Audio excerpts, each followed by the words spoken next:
What is up? This is your LA in a minute, and I'm here in the historic core district of downtown at the former Hotel Cecil, which is one of the most notorious, haunted, cursed hotels in the world. Don't believe me? There have been more than 80 deaths, more than a dozen suicides, and 2 serial killers have stayed here while on their killing sprees. In addition, the last time the Black Dahlia was spotted, that's right, at the Hotel Cecil. Let's get into it.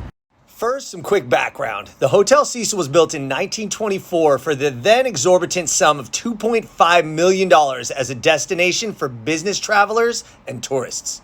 It boasted an opulent marble lobby with stained glass windows, potted palms, and an alabaster statuary. The first sign that something was amiss at the Cecil happened in 1927 when Percy Orman Cook shot himself in the head in his room after failing to reconcile with his family. In 1939, Grace McGraw fell from a 9th-story window, though police were unable to tell if she fell, jumped, or was pushed.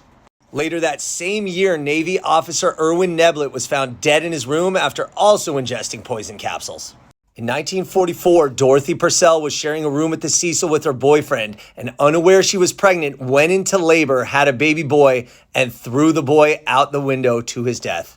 These incidents were so commonplace, the Cecil started to be known as hotel suicide or hotel murder.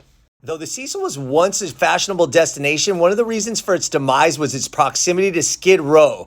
At one point, more than 10,000 homeless people lived within a 4-mile radius of the hotel. The hotel rented itself out for short-term and long-term stays, so it's much like a hostel, and thus the Cecil had a reputation for being welcome to sex workers, people down on their luck, and criminals. In 1947, the nefariousness of the Cecil was ratcheted up further when, according to the LAPD, Elizabeth Short, dubbed the Black Dahlia, was last seen drinking at a bar at the Cecil before her body was discovered in a grisly murder. In 1964, a lady named Pigeon Goldie, who fed nearby pigeons, was found raped, stabbed, and beaten in her room. In 1985, the hotel was the residence of serial killer Richard Ramirez, the Night Stalker. Ramirez rented a room at the Cecil and engaged in most, if not all, of his killing spree while he stayed there. Another serial killer, Austrian Jack Unterweger, rented a room at the Cecil in 1991, perhaps to copy Ramirez, and while he was there, he strangled and killed at least 3 prostitutes. Finally, in 2011, the hotel rebranded as the Stay on Main. However, the hotel was the focus of attention in 2013 when Alicia Lamb was seen acting bizarrely in an elevator. Lamb disappeared shortly thereafter, and 19 days later, her naked, deceased body was found in a water cistern on the roof. Though the hotel is now operating under a different name, it's still the Hotel Cecil, and that harrowing, haunted legacy will continue to live on. All right, LA, it's been a minute.